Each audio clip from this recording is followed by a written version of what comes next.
Dear student, तो आज के वीडियो में हम लोग पढ़ने वाले हैं विभव प्रवणता क्या होती है। ठीक है, तो इसकी ज़्यादा टाइम ना लेते हुए हम इसकी डायरेक्ट डेफिनेशन ही आपको बता देते हैं क्या होती है। ठीक है, तो वैद्युत क्षेत्र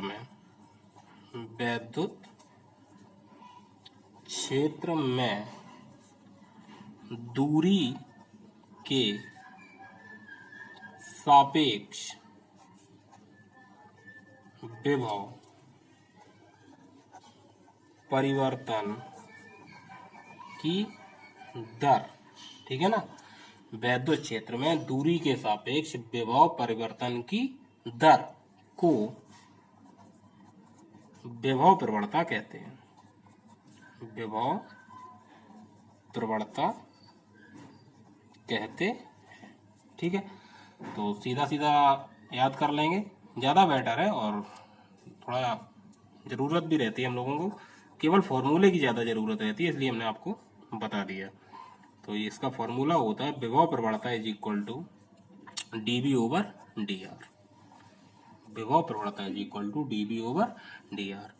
अगर मात्रक की बात की जाए तो इसके मात्रक दो बन जाएंगे।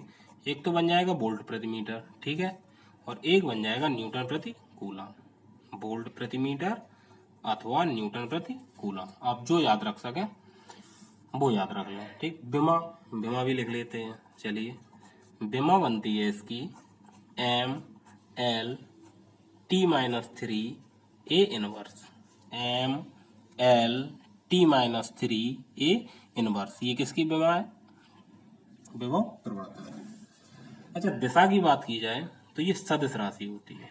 कैसी राशि होती है? सदिश राशि। ठीक, और जब सदिश राशि है तो इसमें दिशा भी होगी। सदिश राशि है तो इसमें दिशा भी होगी। तो दिशा जो है इसकी होती है, चलिए लिखते हैं, इसकी दिशा निम्न विभव से उच्च विभव की ओर होती है। ठीक, इसकी दिशा जो है वो निम्न विभव से उच्च विभव की ओर होती है। जैसे दो पॉइंट हैं, चलिए समझ लेते हैं। दो पॉइंट हैं, एक ए है और एक बी है। एक ए है और एक बी है। अब इन दो पॉइंटों में मान लो कि एक पॉइंट ए पर 10 वोल्ट का विभव है और पॉइंट बी पर 20 वोल्ट का विभव है। ठीक है ना, तो विभव प्रवणता की दिशा किधर होगी? ए से बी की तरफ। विभव प्रवणता की दिशा किधर होगी? ए से बी की तरफ। ठीक, उम्मीद करते हैं समझ गए होंगे। तो अब हम लोग नेक्स्ट टॉपिक पढ़ेंगे और वो काफी इंपॉर्टेंट भी है। ठीक है, तो क्या है अगला टॉपिक? विभव प्रवणता तथा वैद्युत क्षेत्र की तीव्रता में संबंध। ठीक, इसको पढ़ना है अच्छे से कि विभव प्रवणता तथा वैद्युत क्षेत्र की तीव्रता में संबंध। विभव प्रवणता तथा वैद्युत क्षेत्र की तीव्रता में संबंध। ठीक, तो सबसे पहले हम इसका एक फिगर बनाते हैं कि कहीं पर एक समान वैद्युत क्षेत्र है। ये क्या है? वैद्युत क्षेत्र E। एक समान वैद्युत क्षेत्र क्या है? E है। इसमें दो बिंदु हैं जिनके बीच की दूरी dr है। दो बिंदु हैं जिनके बीच की दूरी क्या है? dr। चाहो तो बिंदुओं के नाम डाल दें, एक का A और एक का B। ठीक, दो बिंदु हैं जिनके नाम हो गए A और B। अब चूंकि बिंदु दो है तो इन पर विभव भी कुछ होगा। तो यहां पर मान लो कि बिंदु A पर विभव V है और बिंदु B पर विभव जो है वो V माइनस dV है। बिंदु A पर विभव V है और बिंदु B पर विभव V माइनस dV है। कोई प्रॉब्लम? ठीक है, आगे बात करेंगे आवेश की। क्योंकि वैद्युत क्षेत्र पढ़ रहे हो, वैद्युत क्षेत्र में रिलेशन बिना आवेश के तो नहीं निकलेगा ना। तो एक कोई आवेश Q0, एक आवेश Q0 जो है वो बिंदु B पर रखा है। एक आवेश Q0 बिंदु B पर रखा है, जिस पर एक वैद्युत बल लग रहा है। कहाँ? वैद्युत क्षेत्र की दिशा में। एक आवेश Q0 बिंदु B पर रखा है, एक आवेश Q नॉट बिंदु B पर रखा है जिस पर कोई बल क्या, वैद्युत बल कहाँ कार्य कर रहा है, वैद्युत क्षेत्र की दिशा में। ठीक, अब इसी आवेश को ध्यान से देखना, वैद्युत बल किधर लग रहा है, इधर इधर लग रहा बाहर की तरफ। हम इस आवेश को बिंदु ए पर लाएंगे, Q नॉट को हम कहाँ लाएंगे, बिंदु ए पर। जब Q नॉट को बिंदु ए पर लाएंगे तो ये वैद्युत क्षेत्र के विरुद्ध कार्य करेगा। क्लियर, याद रखना इस बात को। जब Q नॉट को बिंदु बी से ए पर लाएंगे तो ये वैद्युत बल के विरुद्ध कार्य करेगा। ठीक है ना, तो ये ऋणात्मक होगा। अभी आगे बात आएगी। तो इतना समझ गए होंगे कि एक समान वैद्युत क्षेत्र है, दो बिंदु हैं ए और बी जिनके बीच की दूरी dr है। विभव जो है बिंदु ए का बी और बी का बी माइनस डीवी है। बिंदु बी पर कोई परीक्षण आवेश Q नॉट रखा है जिस पर बल वैद्युत क्षेत्र की दिशा में कार्य कर रहा है। ठीक है ना, तो चलिए जो फिगर में लिखा है उसको थोड़ा सा माना लिख लेते हैं और फिर उसको हल करेंगे। तो माना एक समान वैद्युत क्षेत्र E में dr दूरी पर स्थित बिंदुओं A व B के वैद्युत विभव V व V माइनस dV है। ठीक, तो चलिए परीक्षण आवेश Q नॉट पर कार्यरत वैद्युत बल।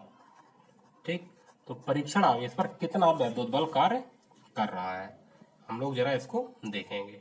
ठीक, तो कितना बल लगेगा यहाँ पर, जब कोई आवेश वैद्युत क्षेत्र में रखा होता है तो उस पर बल कितना लगता है, F बराबर QE। याद आया, F is equal to QE। लेकिन यहाँ पर चूंकि Q नॉट है तो यहाँ पर भी क्या हो जाएगा, Q नॉट, तो F is equal to Q not E। ठीक, अब वही स्थिति बनेगी कि इस आवेश को बिंदु B से कहाँ लाना है, A पर। ठीक, तो देखते हैं, आवेश Q नॉट को बिंदु B से A तक लाने में वह बल द्वारा कृत कार्य क्या होगा, कार्य बराबर होता है बल गुणे विस्थापन। तो विस्थापन कितना होगा, dr। देखना भी यहाँ पर ये कंप्लीट नहीं है, विस्थापन कितना होगा dr। चूंकि देखो B से A तक आया तो यहाँ पर विस्थापन कितना हुआ, dr। दूरी यहाँ dr ही तो थी। अब देखो यहाँ पर फिर से विस्थापन dr हुआ, लेकिन ये वैद्युत बल के विरुद्ध कार्य कर रहा है तो यहाँ पर क्या आएगा, माइनस, विस्थापन नेगेटिव हो जाएगा। अब विस्थापन सूक्ष्म है तो कार्य भी सूक्ष्म होगा। ठीक है ना, तो ये बनेगा dw is equal to F into minus dr, F into minus dr। ठीक, F का मान हम लोगों ने निकाल ही लिया था, dw is equal to F is equal to क्या निकाला था, Q नॉट E, और इंटू में माइनस का dr।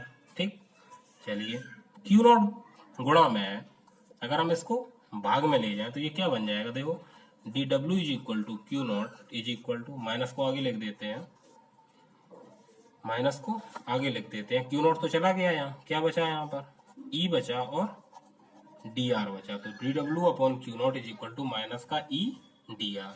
ठीक, हम लोगों ने पीछे पढ़ा है वैद्युत विभव, परंतु वैद्युत विभव बोलो विभवांतर बोलो कोई ज्यादा फर्क नहीं होता है। तो वैद्युत विभवांतर क्या पढ़ा, dw upon Q nought is equal to dv।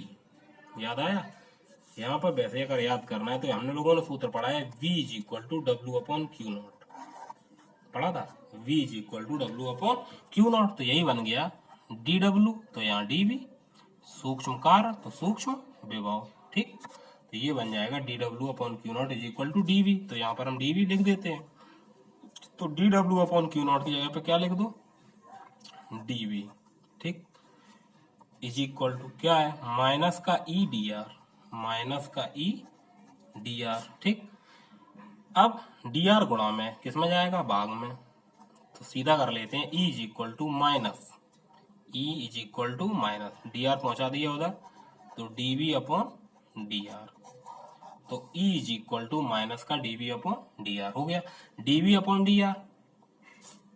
अभी हाल पढ़ाया था हमने तुम्हें, जो हम दिखा देते हैं, D V upon D R विभव प्रवणता है, इसीलिए पढ़ाई थी हमने ये विभव प्रवणता, D V upon D R. ठीक, तो ये बन गया मेरा विभव प्रवणता, और ये क्या है, वैद्युत क्षेत्र, इसी में तो रिलेशन पूछा था, वैद्युत क्षेत्र और विभव प्रवणता में। ठीक, तो नीचे लिख देते हैं, अतः वैद्युत क्षेत्र में किसी बिंदु पर वैद्युत क्षेत्र की तीव्रता उस बिंदु पर ऋणात्मक विभव प्रवणता के बराबर होती है। ठीक, तो वैद्युत क्षेत्र में किसी बिंदु पर वैद्युत क्षेत्र में किसी बिंदु पर वैद्युत क्षेत्र की तीव्रता, वैद्युत क्षेत्र में किसी बिंदु पर वैद्युत क्षेत्र की तीव्रता उस बिंदु पर ऋणात्मक है विभव प्रवणता के कैसी होती है, बराबर होती है। ठीक, आप लोग अच्छे से पढ़ें और मिलते हैं नेक्स्ट वीडियो में।